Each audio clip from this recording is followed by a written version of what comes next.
بسم اللہ الرحمن الرحیم۔ شوہر نے غصے میں طلاق دے دی۔ پورے گھر میں کوہرام مچ گیا۔ میری بڑی نند میری بھابھی بھی تھی، اس لیے ساس نے اس ڈر سے کہ اس کو بھی طلاق نہ ہو جائے میری شادی زبردستی گھر کے اندر ایک درخت سے کروا دی اور درخت کے پاس بنے کمرے میں مجھے بند کر دیا، اور یہ حرکت پاگلوں والی تھی۔ میں بہت چیخی چلائی، تھک کر بستر پر لیٹ گئی، لیکن جیسے ہی رات کے 12 بجے روح کانپ گئی جب درخت کے پاس۔ ہمارا گاؤں بہت خوبصورت ہے، سرسبز اور زرخیز۔ یہ وسطی پنجاب کا نہری اور دریائی علاقہ تھا، اور تمام ہی خطہ اپنی زرخیزی میں بے مثال تھا۔ ہمارے گھر میں 3-4 کمرے تھے، مگر ان سے ڈبل رقبے پر کھلا حصہ تھا، اور وہی ہماری تمام سرگرمیوں کا مرکز ہوتا۔ دھوپ کے مخالف رخ پر دن میں 4 پائیاں کھینچ لی جاتی، اور سبزی کاٹنا، میل جول پڑھنا لکھنا سب وہیں انجام پاتا۔ اماں نے ایک چھوٹا تندور بھی بنایا ہوا تھا، رات کی روٹی تو لازمی اسی پر بنتی تھی۔ وہیں ایک جانب بھوری اپنے کٹے کے ساتھ بندھی ہوتی، جس کی خاطر مدارات صبح کی پہلی کرن اگنے سے بھی پہلے شروع ہو جاتی تھی۔ ظاہر ہے کہ اس کے دودھ سے ہی پھر ہمارے گھر کے سب لوگوں کا رزق وابستہ تھا۔ بھوری کے دودھ کو ابال کر مکھن نکال کر اماں صبح پراٹھوں پر ڈال کر سب کو ہری مرچ اور کیری کے اچار کے ساتھ پکڑاتی جاتی۔ وہیں ایک جانب کھرے پر کپڑے دھلتے ہم بہنوں نے بھی بہت جلد اماں کا ہاتھ بٹانا شروع کر دیا تھا، اور بڑے ہوتے ہوتے ہم دونوں گھرداری میں پوری طرح طاق ہو چکی تھیں۔ اسی طرح ہمارے دونوں بھائی بھی پڑھائی کے ساتھ ساتھ ذمہ داری میں ابا کا ساتھ دیتے۔ جوان ہونے تک کاشتکاری میں ماہر ہو چکے تھے۔ تعلیم ہمارے ماں باپ نے ہم سب کو ہی مناسب حد تک ضرور دلوائی تھی۔ یہی وجہ تھی کہ دونوں بھائی کچھ جدید طریقے بھی کاشت کے لیے استعمال کرنے لگے تھے۔ اس وجہ سے اب ہمارے گھر کے معاشی حالات پہلے سے بھی اچھے ہو چکے تھے۔ کھلے صحن کو بھابھیوں نے ماربل لگوا کر پکا کروا دیا تھا۔ بھوری کے لیے ایک الگ کچا احاطہ بنا کر اس کا دروازہ باہر کی سمت کر دیا تھا، اور اب اس احاطے میں 3 بھینسیں تھیں جن کی دیکھ بھال کے لیے ایک بندہ رکھ لیا گیا تھا۔ اب گاؤں میں ہمارے گھر کی کافی عزت تھی، اور لوگ میرے بھائیوں کی محنت اور لگن کے گن گاتے۔ اکثر عورتیں جب اماں سے ملنے آتیں تو کچھ نہ کچھ سوغات لیے ہوتی، باتوں باتوں میں میرے بھائیوں کا پوچھتیں اور تعریف کرتیں۔ اماں یہ سب اچھے سے سمجھ رہی تھیں۔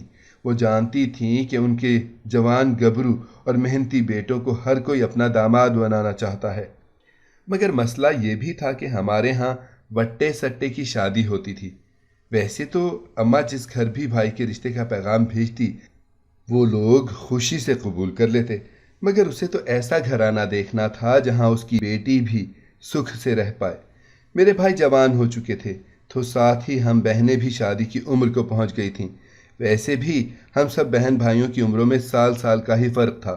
اس وجہ سے ہی اماں اس انتظار میں تھیں کہ دونوں بھائیوں کا رشتہ ایسے گھروں میں کیا جائے جہاں سے بدلے میں ہم بہنوں کے رشتے بھی مل جائیں۔ اسی وجہ سے وہ سب سمجھتے ہوئے بھی خاموش تھیں، اور اس انتظار میں تھیں کہ چاروں بچوں کے لیے کوئی ایسے رشتے مل جائیں جو ادلے بدلے کے ہوں اور مناسب بھی ہوں۔ انہی دنوں میری خالہ جو دوسرے گاؤں میں رہتی تھیں ہمارے گھر آئیں، اور انہوں نے میری بہن کے لیے اپنے بیٹے کا رشتہ مانگا، بدلے میں میرے بھائی کے لیے اپنی بیٹی کا وٹا کیا۔ یوں میرے ایک بہن اور ایک بھائی کا رشتہ طے پا گیا، مگر شادی کے لیے اماں نے وقت مانگا، اس لیے کہ وہ چاہتی تھیں کہ باقی کے 2 بچوں کے لیے بھی رشتے مل جائیں تو سب کی ساتھ ہی شادی کر دیں۔ مگر کافی مہینے گزرنے کے بعد بھی ایسا کوئی جوڑ نہ ملا کہ میری اور میرے بھائی کی ادلے بدلے میں شادی کر دی جاتی۔ دوسری جانب میرے خالہ کو شادی کی جلدی تھی، اور وہ دیکھ رہی تھیں کہ ہماری طرف سے کافی دیر ہو رہی ہے۔ ایک دن خالہ اماں سے ملنے آئیں تو ان کے ساتھ ان کے سسرالی رشتہ دار ایک عورت بھی تھی۔ وہ کچھ دیر بیٹھ کر ادھر ادھر کی باتیں کرتی رہی۔ ہم دونوں بہنوں نے اماں کی ہدایت پر اچھا کھانے کا اہتمام کیا۔ وہ لوگ ایک رات ہمارے گھر رکے۔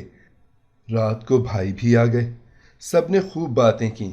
صبح خالہ رخصت ہوئیں تو ان کی رشتہ دار عورت نے اماں کو بہت اصرار کر کے اپنے گھر آنے کی دعوت دی۔ اماں نے مروت میں قبول بھی کر لی۔ کچھ دنوں کے بعد اماں جب خالہ کے ہاں گئیں تو وہ انہیں آگے اپنی اسی رشتہ دار کے ہاں بھی لے گئیں۔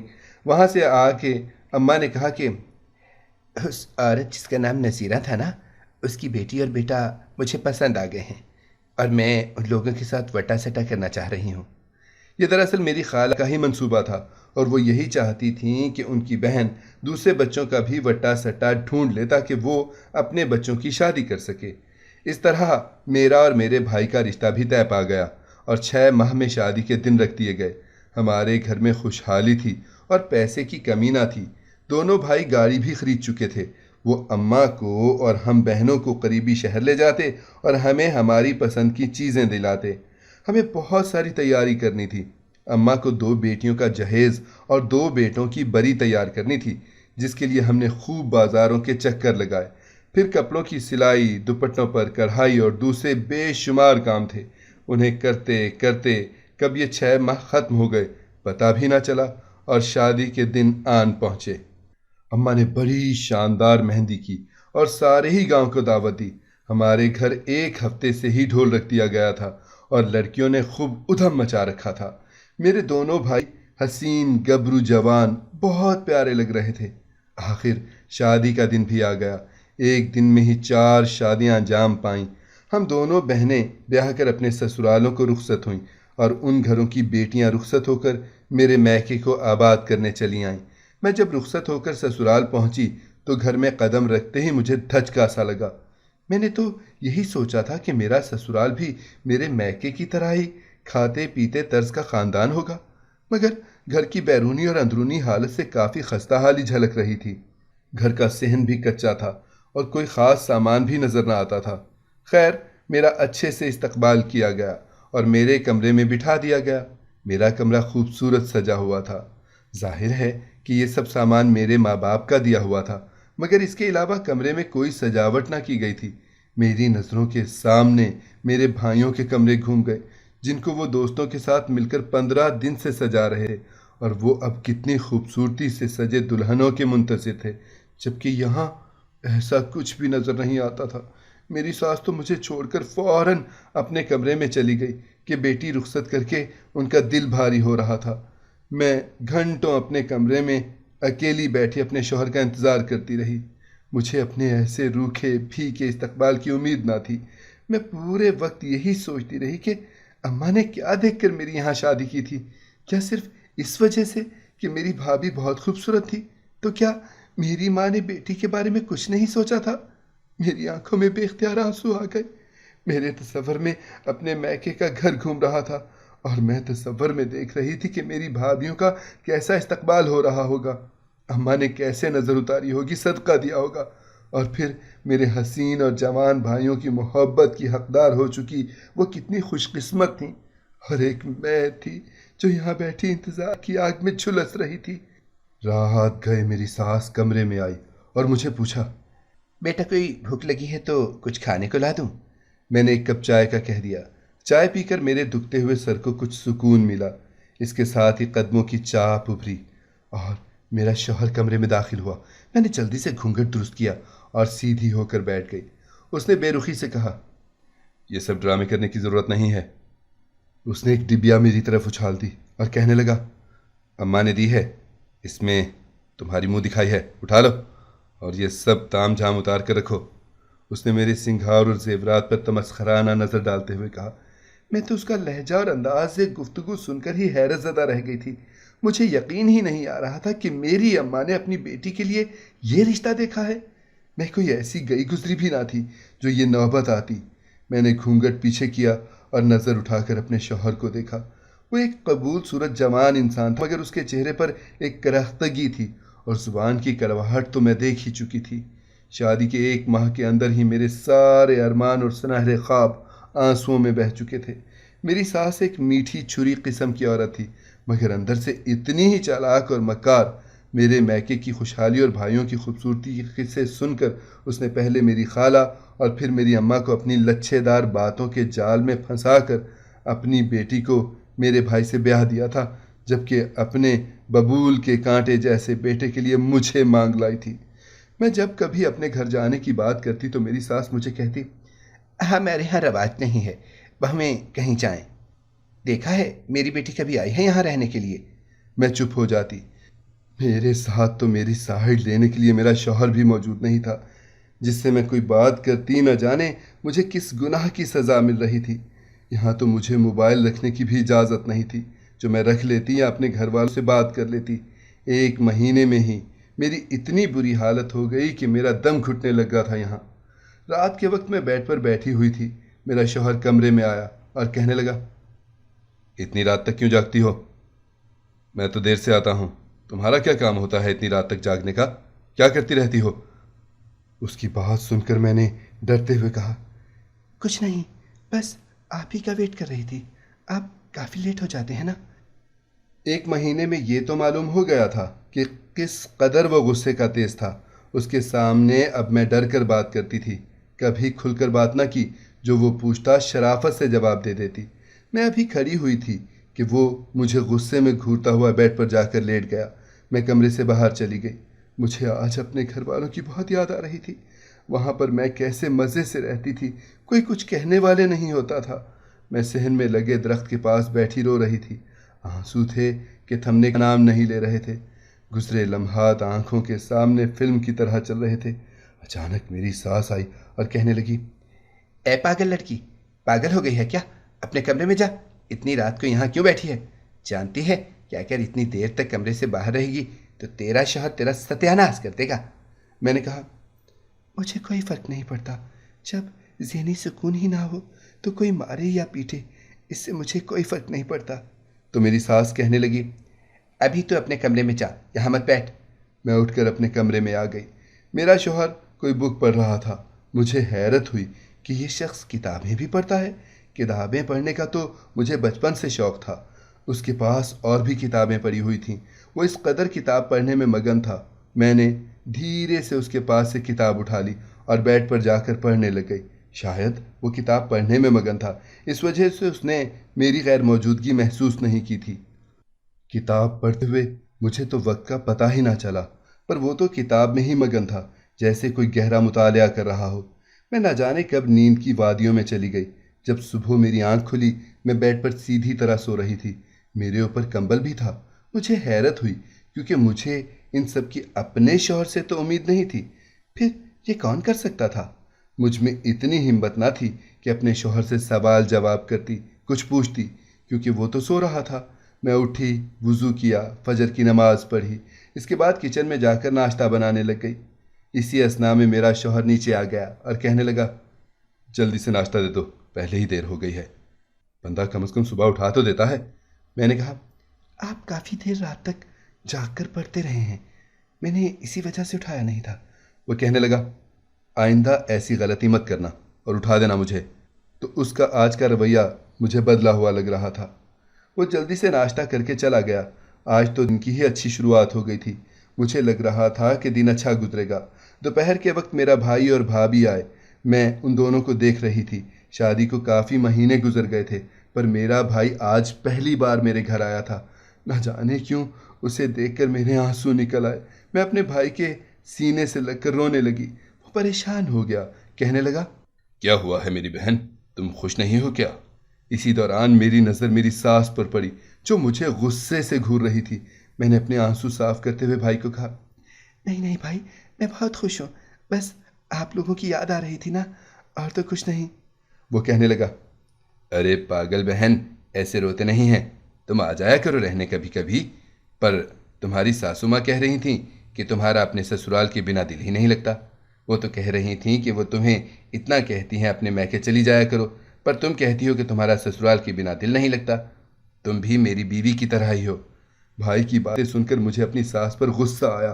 نہ جانے میرے بھائی کو کیا کیا بتا رکھا تھا۔ میرا بھائی مجھے مسکراتے ہوئے کہنے لگا، اب کب آؤ گی رہنے؟ جانتی ہو تم پھپھو بننے والی ہو۔ اپنے بھائی کی بات سن کر میں ایک دم سے سب کچھ بھول کر خوش ہو گئی اور اپنی بھابھی کو گلے سے لگا لیا، انہیں مبارکباد دینے لگی۔ وہ کہنے لگے، اچھا اب ہم چلتے ہیں، ہاسپٹل سے سیدھا ادھر ہی آئے ہیں، سوچا آپ لوگوں کو بتا کر جائیں۔ وہ لوگ تھوڑی دیر بیٹھے پھر چلے گئے۔ اچانک مجھے خیال آنے لگا کہ میرے تو ابھی کوئی اولاد کے آثار ہی نظر نہیں آ رہے تھے۔ میری شادی بھی تو ان کی شادی کے ساتھ ہوئی تھی۔ اب مجھے ڈر لگنے لگا، کہیں میری ساس مجھ سے یہ سوال نہ کرنے لگ جائے، کیونکہ میں ہر بات کا جواب دے سکتی تھی۔ اس بات کا بس یہی جواب تھا کہ یہ تو خدا کی دین ہے۔ جس بات کا ڈر تھا